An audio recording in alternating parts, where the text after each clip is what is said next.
Bismillahirrahmanirrahim. Assalamualaikum warahmatullahi wabarakatuh. Perkenalkan, saya Insinyur Yusandini Bukti Pertiwi, SHUT MSc PhD. Saya merupakan dosen dari Program Studi Pengelolaan Hutan Fakultas Pertanian Universitas 11 Maret. Saya bergabung menjadi dosen di Program Studi Pengelolaan Hutan Fakultas Pertanian Universitas 11 Maret pada 2018. Bidang ilmu yang saya tekuni adalah teknologi hasil hutan. Pada kesempatan ini, saya akan menyampaikan PDD UKT-PT bidang pengajaran pada mata kuliah sifat-sifat dasar kayu. Bobot mata kuliah sifat-sifat dasar kayu adalah 2,1 SKS, artinya terdiri dari 2 SKS tatap muka dan 1 SKS praktikum. Mata kuliah ini merupakan mata kuliah wajib yang harus diambil oleh mahasiswa program studi pengelolaan hutan pada semester 2. Mata kuliah sifat-sifat dasar kayu membahas mengenai pengertian dan sifat-sifat dasar kayu yang berkaitan dengan penggunaan kayu sebagai salah satu produk hasil hutan. Materi yang diajarkan mencakup sifat anatomi kayu secara makroskopis, kemudian sifat fisika kayu seperti kadar air, berat jenis, kemudian penyusutan, sifat mekanika kayu seperti modulus of elasticity, modulus of rupture, dan lain-lain, serta sifat kimia kayu seperti lignin, selulosa, hemiselulosa, dan ekstraktif. Capaian pembelajaran mata kuliah yang ditetapkan dalam sifat-sifat dasar kayu adalah mahasiswa mampu memahami sifat-sifat dasar kayu dan kemudian mampu menganalisis struktur dan sifat-sifat dasar kayu untuk menentukan tujuan penggunaan kayunya. Metode pembelajaran ditekankan secara interaktif dua arah, baik secara sinkronus maupun asinkronus. Pertemuan dilakukan 16 kali dalam satu semester dan terdapat evaluasi pada pertemuan ke-8 untuk ujian tengah semester dan pertemuan ke-16 untuk ujian akhir semester. Basis penilaian dalam mata kuliah sifat-sifat dasar kayu terdiri dari aktivitas partisipatif 25%, hasil proyek 25%, tugas 5%, kuis 5%, kemudian UTS 20% dan UAS 20%. Adapun bagaimana penyampaian materi di kelas disajikan di dalam micro teaching di akhir video ini. Pada pertemuan kelima tentang sifat fisika kayu, yaitu kadar air. Harapannya, setelah mengikuti pertemuan ini, mahasiswa dapat tepat dalam menjelaskan letak dan pergerakan air di dalam kayu, serta mampu menghitung kadar air kayu. Adapun materi yang dibahas dalam pertemuan tersebut mencakup yang pertama, hubungan air dan kayu, lokasi air di dalam kayu, pergerakan air di dalam kayu, kemudian yang keempat, menentukan kadar air kayu, dan yang terakhir adalah mengetahui pengaruh kadar air terhadap sifat kayu yang lainnya. Untuk itu, mari kita simak video bagaimana cara saya menyampaikan materi pada mata kuliah tersebut. Mohon perhatiannya. Bismillahirrahmanirrahim. Assalamualaikum warahmatullahi wabarakatuh. Selamat pagi. Pak Lemes, selamat pagi. Oke, baik ya. Jadi hari ini kita akan belajar kembali tentang sifat-sifat dasar kayu ya. Jadi hari ini kita sudah pertemuan kelima. Presensinya sudah saya buka di OCW. Jadi silahkan adik-adik bisa presensi saat kuliah ini ya dengan OCW. Setelah itu silahkan ditutup kembali handphonenya dan kita fokus untuk belajar. Gitu ya. Oke, baik. Baik, jadi pekan lalu kita sudah belajar tentang kayu daun lebar dan kayu daun jarum. Nah, adik sudah paham ya, kayu daun lebar nama lainnya adalah hardwood. Oke, sedangkan kayu daun jarum softwood atau kayu keras untuk hardwood dan kayu lunak untuk softwood. Nah, ketika adik-adik ditemukan dengan penampang melintang atau penampang X pada hardwood dan softwood, harapannya dari mata kuliah yang kemarin sudah kita kerjakan di pertemuan keempat, maka Anda sudah tidak mengalami kesulitan lagi. Dan ini sudah diperdalam di praktikum. Ya. Sehingga kalau kita tanyakan kembali, hardwood yang mana, softwood yang mana? Ada yang bisa memberikan penjelasan atau opini mungkin? Angkat tangan. Oke, silahkan. Menurut saya untuk hardwood itu yang sebelah kiri lalu Hardwood yang sebelah kiri, sebelah sana ya. Kemudian yang softwood sebelah kanan. Oke. Setuju atau tidak setuju? Setuju. Kenapa? Nah, ganti selain Ibrahim. Raja? Kenapa disebut dengan hardwood yang sebelah kanan saya, softwood yang sebelah kiri saya? Ada perbedaan apa di sini? Yang lain selain Raja? Asih? Kalau yang sebelah kiri itu pori-porinya itu ada perbedaan antara di kayu awal dan di kayu akhir. Oke, kemudian Yang di softwood itu ada perbedaan juga, tapi hampir semuanya itu besarnya sama. oke. Jadi kalau di sebelah kanan saya atau sebelah kirinya adik-adik pada hardwood gitu ya, kita lihat ada lubang-lubang yang besar. Lubang-lubang ini adalah pori-pori, ya kan? Nah, ciri yang paling utama membedakan antara hardwood dan softwood adalah keberadaan pori-porinya. Kalau dia punya pori, maka bisa dipastikan bahwa dia adalah hardwood. Sedangkan pada softwood punya pori enggak? Enggak punya, ya. Jadi pada softwood tidak punya pori. Dia punyanya apa ini? Trakeit, betul. Tapi kalau yang ini apa? Saluran resin atau resin kanal. Fungsinya untuk mengeluarkan getah ya, seperti itu, atau resin ya. Itu perbedaan utamanya ya. Jadi yang lubang-lubang ini adalah pori-pori. Kemudian tadi disebutkan juga bagus sekali oleh Asih ya. Kalau pada softwood dia memiliki trakeit. Sedangkan pada hardwood dia memiliki persamaannya trakeit dengan apa? Kalau hardwood serat ya, fiber atau serat. Oke, paham ya? Nah, kemudian kemarin kita sudah rangkum ya bahwa perbedaan utama kayu daun jarum dan kayu daun lebar antara lain tadi. Yang pertama, tidak memiliki pembuluh, kalau kayu daun lebar memiliki pembuluh dan seterusnya. Jadi saya harap adik-adik sudah bisa memahami hal tersebut. Oke, sampai di sini ada yang ditanyakan? Cukup jelas? Baik, kalau cukup jelas saya lanjutkan. Nah, jadi seperti tadi yang saya sampaikan, kita membahas pertemuan kelima tentang sifat fisika kayu. Ya.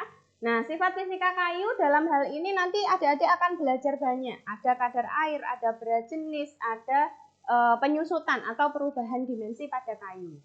Sifat fisika kayu dalam hal ini, dalam pertemuan ini kita akan membahas tentang kadar air. Kita bisa bahas lagi menjadi 5 topik bahasan lainnya, yaitu yang pertama hubungan air dan kayu, kemudian lokasi air di dalam kayu, pergerakan air di dalam kayu, penentuan kadar air kayu, dan yang terakhir adalah pengaruh kadar air terhadap sifat kayu yang lainnya. Jadi bagaimana air itu bisa berpengaruh terhadap sifat kayu yang lain, terutama adalah sifat mekanika kayu atau kekuatan kayu. Seperti itu ya. Oke, baik, kita lanjutkan. Nah, sebelum kita mulai kuliahnya, saya sampaikan dulu referensi yang harus adik-adik baca. Ya, setelah ini ya, mungkin adik-adik bisa cari beberapa referensi ya, antara lain ada buku dan juga jurnal. Juga ada beberapa jurnal yang saya tulis ya, ada 3 yang berkaitan dengan wood properties atau sifat dasar kayu ya. Jadi silahkan nanti Anda baca, kalau ada pertanyaan saya persilahkan untuk datang ke ruangan ya, tentu saja untuk diskusi. Silahkan ya, kapanpun. Kita janjian dulu ya, seperti itu.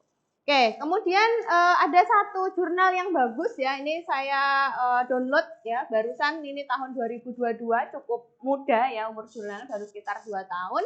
Jadi Water in Wood, A Review of Current Understanding and Knowledge Gap ya. Jadi cukup bagus ini kalau adik-adik mau belajar lebih lengkap tentang kadar air kayu, kira-kira seperti itu. Oke, baik. Sekarang sebagai pengantar ya, jadi sifat fisika kayu itu apa? Ya, jadi sifat fisika kayu itu membahas mengenai hubungan kayu dengan air, panas, listrik, cahaya, dan suara. Jadi sebenarnya sifat fisika itu tidak hanya kadar air saja, ya, tapi bisa juga misalkan sifat isolasi. Jadi kemampuan kayu untuk mengisolasi suara contohnya. Misalkan adik-adik ke bioskop, nah kan ada ruangan itu kedap suara ya kalau di bioskop. Atau yang suka main band misalkan, nah itu ruangan yang digunakan pasti kedap suara. Nah itu berkaitan dengan kemampuan kayu untuk bisa mengisolasi suara di dalam ruangan. Jadi panel di dinding gitu ya, itu biasanya dalamnya itu kayu. Nah, nanti baru dilapisi material yang lainnya ya, seperti itu. Oke, jadi hari ini kita fokus hanya satu saja, air ya. Oke, nah kemudian topik bahasan yang pertama kita bahas hari ini adalah hubungan air dan kayu. Nah, adik-adik tahu ya, kayu ini sifatnya higroskopis, artinya dia bisa menyerap kelembapan ya, dan juga bisa melepaskan uap air yang dikandung atau kelembapan yang dikandung di dalam kayu tersebut. Nah, peristiwa tersebut dikenal dengan absorpsi dan desorpsi. Nah, ini saya rasa sudah familiar ya istilah-istilah seperti ini. Kemudian, mengapa kayu kok bisa bersifat higroskopis? Kan gitu pertanyaannya. Jadi, kok bisa kayu menyerap air, sedangkan bahan lain misalkan plastik atau metal, aluminium, misalkan baja, stainless itu tidak menyerap air. Kenapa? Nah, alasannya itu ini. Kayu mudah menyerap air karena kayu terdiri dari molekul-molekul selulosa. Ini molekul selulosa, ya. Di mana molekul selulosa ini akan berikatan ya dengan air di dalam kayu. Jadi nanti molekulnya akan membentuk ikatan dengan H2O atau dengan air ya, seperti itu. Maka dia bisa menangkap uap air dan juga dia bisa melepaskan uap air keluar dari kayunya, kurang lebih seperti itu. Oke, nah kemudian kalau kita lihat tadi ya, ada absorpsi dan desorpsi. Bagaimana air itu bisa ditangkap dan dilepaskan oleh kayu. Nah, maka yang paling menentukan adalah apa? Kelembapan nisbi. Kelembapan nisbi adalah kelembapan relatif udara. Ya, jadi kalau kelembabannya tinggi, semakin ke kanan berarti semakin tinggi ya. Maka absorpsi atau penyerapan air ya dari udara ke dalam kayu, air yang masuk ke dalam kayu jumlahnya akan jauh lebih banyak, jauh lebih besar dibandingkan ketika kelembapan nisbinya rendah. Contoh misalkan, ini musim hujan sudah berakhir ya. Nah, jadi kalau misalkan adik-adik di rumahnya banyak terdapat misalkan kusen-kusen atau pintu dari kayu, biasanya kayunya gitu ya pada saat musim hujan dia jadi agak susah untuk ditutup. Jadi nggak pas. Nah, ketika sudah kembali seperti sekarang ini di mana sudah mulai panas ya, kayunya ini balik lagi menyusut jadi gampang, pas lagi untuk dikunci. Itu kenapa? Apa yang terjadi sebenarnya? Ini ada absorpsi dan desorpsi uap air ya. Airnya bisa masuk ke dalam kayu sehingga kayunya menjadi mengembang gitu ya. Kemudian ketika airnya keluar karena adanya kelembaban nisbi yang lebih rendah, ya suhu udara lebih panas, maka kayunya akan menjadi menyusut. Kira-kira seperti itu. Ada pertanyaan sampai di sini? Tidak ada? Baik, kalau tidak ada saya lanjutkan. Nah, sekarang yang kedua. Tadi kan kita sudah bahas ya, selulosa bisa mengikat air. Gimana sih? Itu secara molekuler ya, secara molekuler. Lalu kalau kita lihat secara anatomis bagaimana di bawah mikroskop, kira-kira seperti itu ya bayangannya. Jadi lokasi air di dalam kayu ya itu bisa dibedakan menjadi dua, yaitu air bebas atau free water ya yang letaknya ada di dalam rongga sel. Jadi sel itu kan tengahnya berlubang. Gampangannya kalau adik-adik membayangkan itu seperti bambu, tengahnya bolong kan gitu. Nah, lubangnya itu disebut rongga sel. Nah, rongga sel itu bisa menampung air. Ya, itu disebut dengan air bebas. Ya. Kemudian selanjutnya adalah air terikat atau bond water.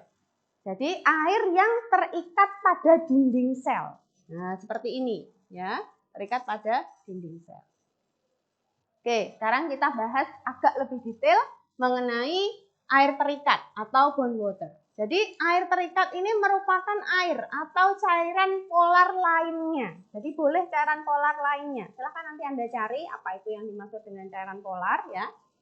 Diikat di dalam dinding sel oleh ikatan hidrogen. Nah, kuncinya di sini, ikatan hidrogen. Kenapa? Karena tadi selulosa itu banyak mengandung mengandung hidrogen, di mana hidrogen ini bisa mengikat OH dari H2O, kan gitu ya. Kemudian selanjutnya air pertama diikat oleh gugus-gugus hidroksil dalam selulosa amorf dan dapat bersifat monomolekuler atau polimolekuler. Kita lihat gambarnya. Nah, jadi kalau dari kanan ke kiri gambar A sampai B, mana yang H2O-nya banyak? Yang di sini, ya, yang di sini. Nah, ini menunjukkan bahwa molekul air yang diikat jumlahnya semakin banyak. Apa akibatnya? Maka ikatan antar selulosa menjadi lebih renggang. Nah, karena dia menjadi lebih renggang dan dalam jumlah yang sangat banyak sekali, maka akhirnya secara makroskopis yang kita rasakan apa? Tadi contohnya, pintunya jadi susah untuk ditutup, kan gitu.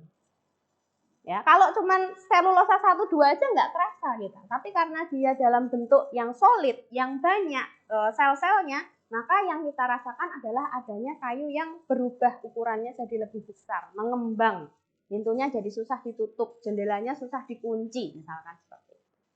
Nah, ya, kemudian dia bisa menguap tadi, desorpsi. Jadi H2O-nya keluar. Maka jumlah H2O yang tertinggal di dalam kayu akan menjadi semakin berkurang atau semakin sedikit, gitu ya. Seiring dengan pengeringan kayu kan gitu. Oke, kemudian yang kedua adalah air bebas, ya. Air bebas atau free water. Nah, kebalikannya, kalau bound water atau air terikat itu dia berada pada dinding sel. Nah, sedangkan pada free water letaknya ada di dalam rongga sel. Nah, kalau di dalam rongga sel, maka airnya bisa berupa uap maupun bisa berupa air cair.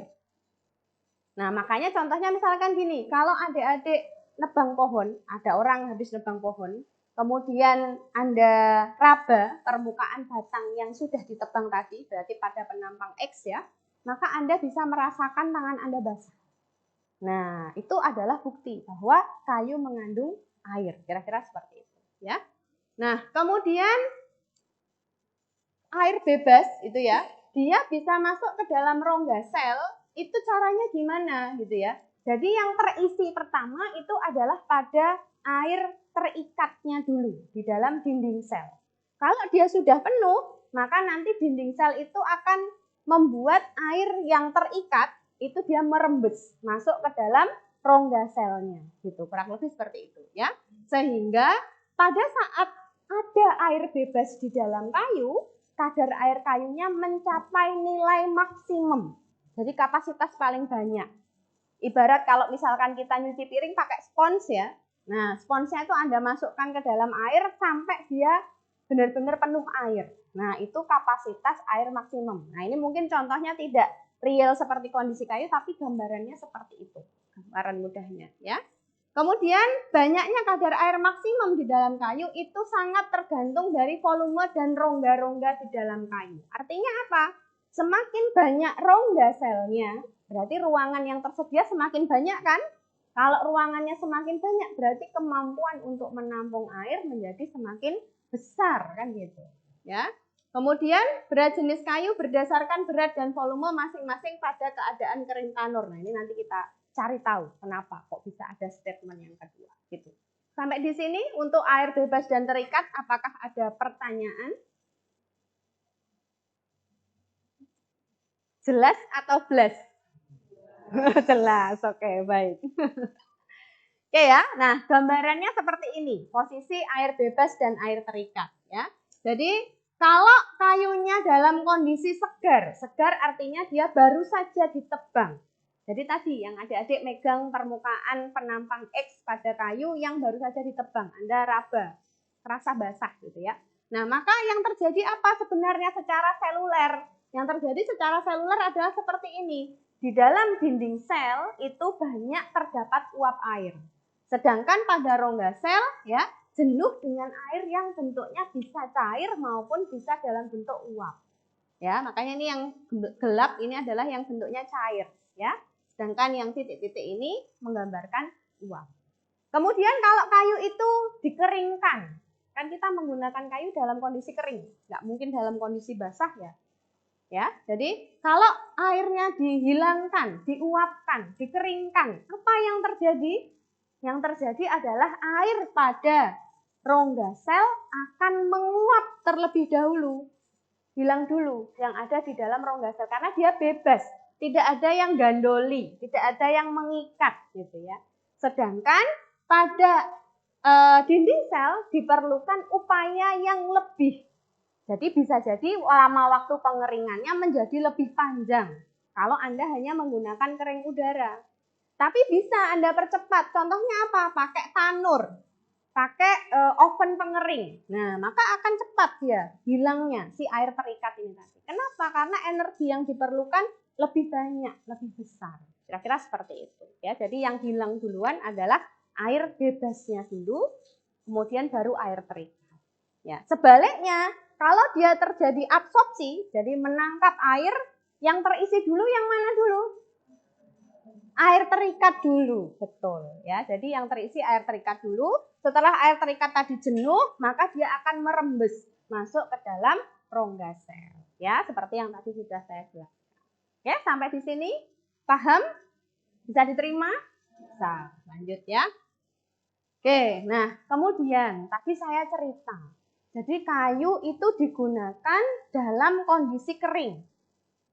Ya kan?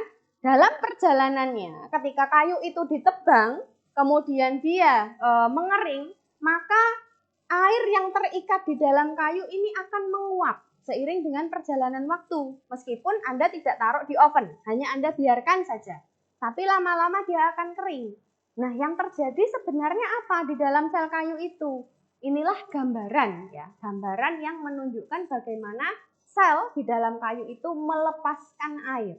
Jadi tadi saya cerita bahwa kalau kadar air segar, berarti kadar airnya tinggi ya, baru saja ditebang, maka isinya itu di dalam rongga sel penuh air. Di dalam dinding sel airnya masih penuh.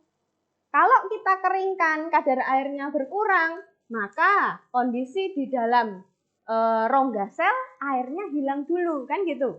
Berkurang, jadi kadar airnya turun. Kita lanjut keringkan lagi, maka semua yang ada di dalam rongga sel hilang lagi. Tinggal ada yang di dalam dinding sel. Nah, kalau Anda keringkan lagi gitu ya, sampai dia betul-betul kering, nah maka yang terjadi adalah air yang ada di dalam dinding sel mulai menguap. Efeknya apa kalau dia mulai menguap? Terjadi proses penyusutan. Kayunya menjadi lebih kecil dimensinya. Gitu ya.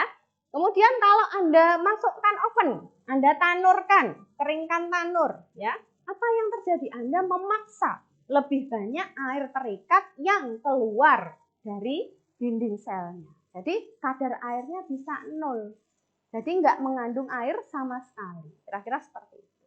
Ya, oke. Nanti silahkan Anda bisa pelajari kembali bagaimana proses mengeringnya air ya yang berada di dalam rongga sel maupun dinding sel sampai dia kadar air kering sampai. Oke, paham ya? Oke, lanjut.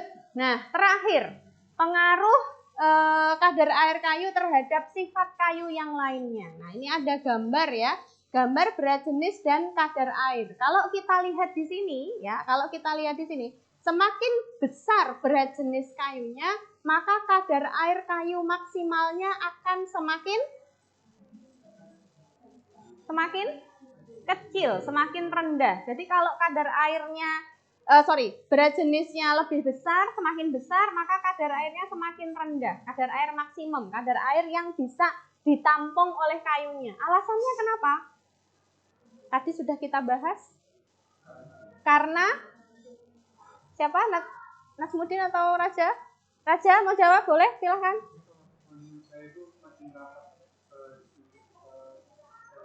Semakin rapat selnya lalu? Air yang ditampung semakin sedikit karena semakin rapat selnya. Jawaban yang lain?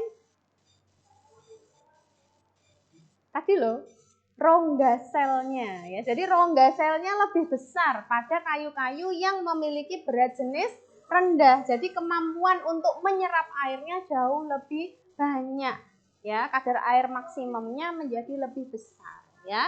Oke. Ya, contoh. Nah, tadi ini di sini ada rumus ya. Bagaimana menghitung kadar air maksimum di dalam kayu.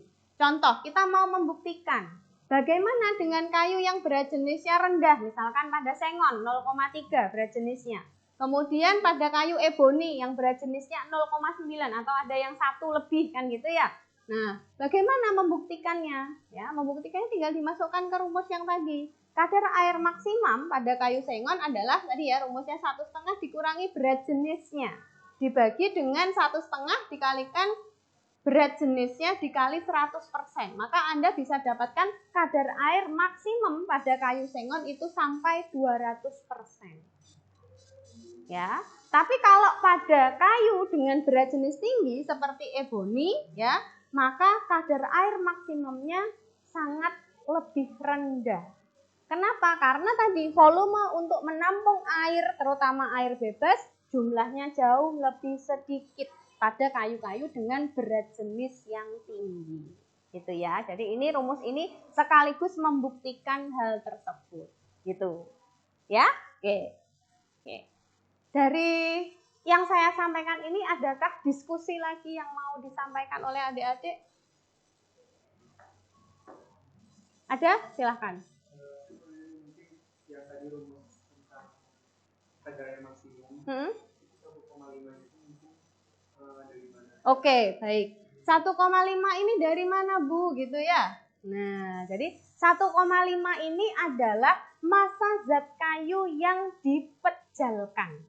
Jadi, kalau kita punya kayu jenis apapun, berat jenisnya berapapun, baik itu 0,1 seperti kayu balsa sampai yang tertinggi misalkan kayu ebony 0,9 atau 1,1 gitu ya, atau kayu ulin yang berat jenisnya besar gitu ya. Maka kalau Anda pejalkan itu berarti Anda hilangkan pori-porinya. Rongganya Anda hilangkan, rongga selnya Anda buang gitu ya. Dimampatkan pakai tekanan. Nah, maka Anda akan mendapatkan benda padat yang berat jenisnya 1,5. Artinya kalau Anda masukkan benda tersebut pada air, nah maka dia akan tenggelam karena kerapatannya lebih tinggi dibandingkan dengan kerapatan air. Jadi yang membuat berat jenis berbeda-beda itu adalah keberadaan rongga selnya. Gitu? Bisa diterima? Oke, baik.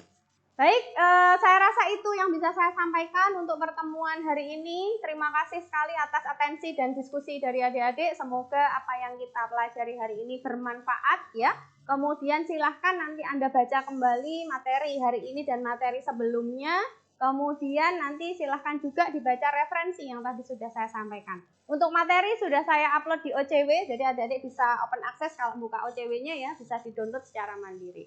Demikian, terima kasih. Saya tutup kelasnya hari ini. Wassalamualaikum warahmatullahi wabarakatuh. Sampai bertemu pekan depan. Demikian deskripsi singkat serta cuplikan proses pembelajaran dari mata kuliah sifat-sifat dasar kayu yang saya ampu. Semoga dapat memberikan gambaran mengenai kinerja pengajaran yang sudah saya lakukan di program studi pengelolaan hutan Fakultas Pertanian Universitas 11 Maret. Saya mengucapkan terima kasih pada seluruh tim penilai, seluruh tim panitia sertifikasi dosen gelombang 1 tahun 2024, khususnya dari Direktorat Sumber Daya, Direktorat Jenderal Pendidikan Tinggi, Riset dan Teknologi, Kementerian Pendidikan Riset dan Teknologi Republik Indonesia. Tak lupa, saya juga mengaturkan terima kasih kepada Universitas 11 Maret, rekan sejawat dosen dan atasan, serta rekan-rekan mahasiswa. Demikian yang dapat saya sampaikan. Wabillahi taufiq wal hidayah. Wassalamualaikum warahmatullahi wabarakatuh.